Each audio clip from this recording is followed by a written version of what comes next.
साठगांठ, घनिष्ठता और मित्रता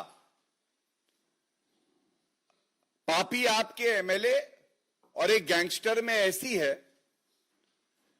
कि सारी सूचना का आदान प्रदान हो रहा है और नागरिकों को इंगित कौन कर रहा है?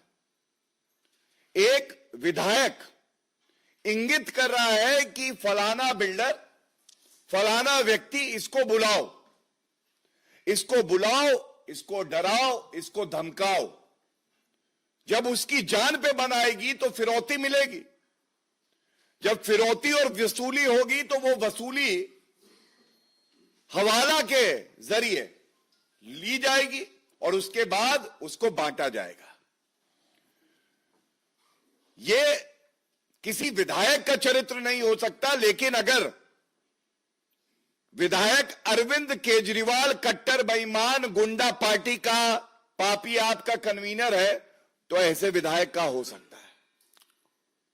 और यह चिंताजनक है कि एक तरफ आप देखिए, हम सब जानते हैं कि दिल्ली की कानून व्यवस्था ये केंद्र सरकार के तत्वाधान में काम करती है और हमारी प्रतिबद्धता है कि हर नागरिक सुरक्षित रहे। और एक चुनी हुई सरकार जो संविधान की शपथ लेती है वो हमारे दिल्ली वासियों को धमकाती है, उनकी जान पे खतरा बना रहे ये सुनिश्चित करवाती है। यह बहुत चिंताजनक है। और इसीलिए मैं ये जरूर पूछना चाहूंगा कि अरविंद केजरीवाल और दिल्ली की मुख्यमंत्री आतिशी मार्लेना का इस ऑडियो क्लिप के आने के बाद क्या है उनका पक्ष? क्या वो इस एमएलए को तुरंत पार्टी से निष्कासित करेंगे? और अगर नहीं करेंगे तो जिससे मैंने शुरुआत करी, यह मान लिया जाएगा ये सारी की फिरौती जो हो रही है, ली जा रही है, यह अरविंद केजरीवाल के कहने से ही ली जा रही है। पहले मदिरा घोटाला, शराब घोटाला, जब वहां कमाई रुकी तो अब एमएलए को कहा है टारगेट है तुम्हारा 50 करोड़, 100 करोड़, ये इकट्ठा करके दो। और किससे रुपया वसूला जाएगा? नागरिकों से। दूसरा, दिल्ली की जनता आज त्रस्त है दिल्ली सरकार से, और यह कहना गलत नहीं होगा कि दिल्ली में बदलाव की बेला है और गुंडों और अपराधियों का कुछ दिन का खेला है। हम सब जानते हैं कि यह पापी आपकी जाती हुई सरकार है। दिल्ली विधानसभा के चुनाव हैं और जनता सुनिश्चित करेगी कि यह विपक्ष में भी ना आए, यह जनता सुनिश्चित करेगी। लेकिन जब तक आप सत्ता में हैं, क्या जनता यह डिजर्व करती है कि इस तरह के फिरौतीबाज, वसूली वाले विधायक पापी आप देगी और उन पे कोई अंकुश नहीं लगाया जाएगा? यह स्पष्ट करना चाहिए। और इसके साथ यह कहना भी गलत नहीं होगा that Delhi deserves better, Delhi deserves better, and I must read a list. यह अपराधियों की, गुंडों की, भ्रष्टाचारियों की, गैंगस्टर्स की, वसूली करने वालों की पार्टी बन के रह गई है। ताहिर हुसैन, दिल्ली दंगों का आरोपी, जेल में। केजरीवाल ने एक शब्द नहीं बोला, दिल्ली में दंगा भड़का रहे थे। अरविंद केजरीवाल स्वयं मनीष सिसोदिया शराब घोटाले में बेल पे, पहले जेल पे फिर बेल पे। अमानतुल्लाह खान, ये एक नागरिक को इतना पीटते हैं क्योंकि वो ईमानदारी से पेट्रोल पंप पे अपना काम कर रहा था, अरेस्ट होती है, उसके बाद बेल पे बाहर आते हैं। इनके एक विधायक और पूर्व मंत्री रहे हैं, उन पे बलात्कार का आरोप लगता है। सोमनाथ भारती विधायक, इनके ऊपर डोमेस्टिक वायलेंस का आरोप लगता है, केस चल रहा है। और विभव कुमार अरविंद केजरीवाल का दाहिना हाथ, महिला अस्मिता को तार तार कर देते हैं।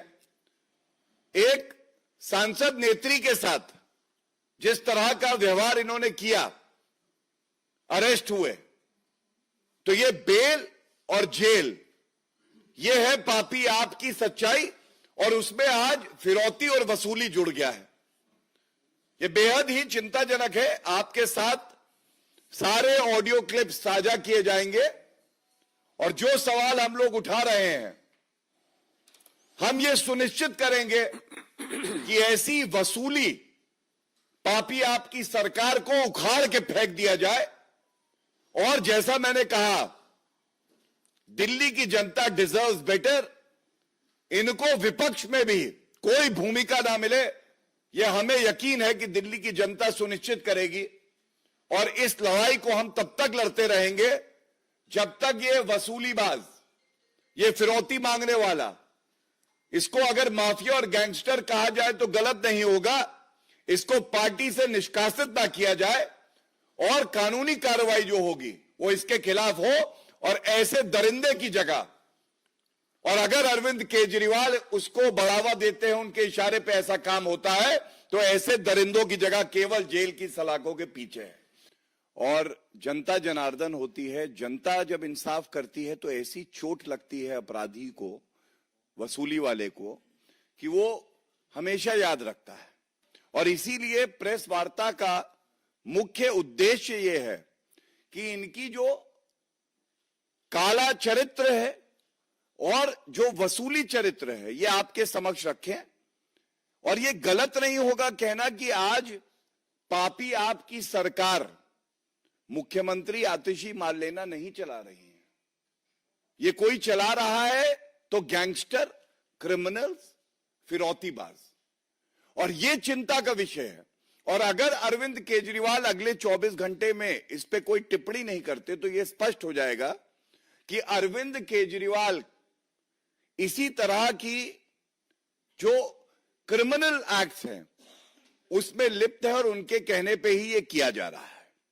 और जब आप बात करते हैं प्रेसिडेंट रूल की, तो मैं इतना जरूर कह दूंगा, किसी भी पार्टी का जो प्रवक्ता होता है, प्रदेश अध्यक्ष जी बैठे हैं यहां पे, 355 भी एडवाइजरी रोल है संविधान में।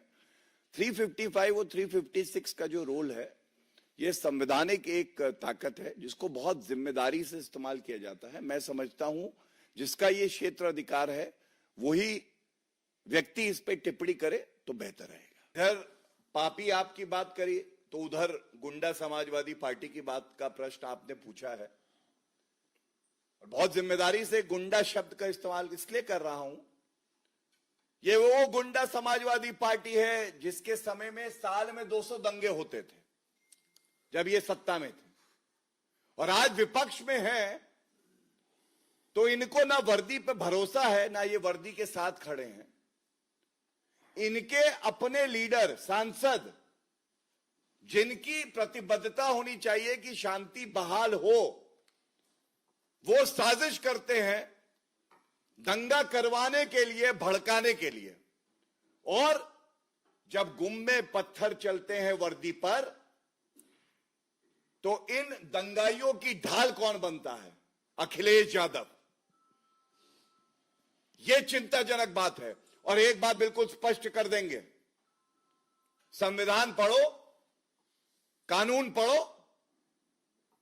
जब कानून व्यवस्था को दुरुस्त रखना है, जो हमारा संकल्प है, उस वक्त अगर कानून का उल्लंघन करके मिट्टी का तेल हाथ में लेके आग लगाने के लिए अगर तुम आगे बढ़ोगे, एक कदम आगे नहीं बढ़ने देंगे। और हर पत्थर का जवाब जेल की सलाखों में डाल के अपराधियों को मिलेगा।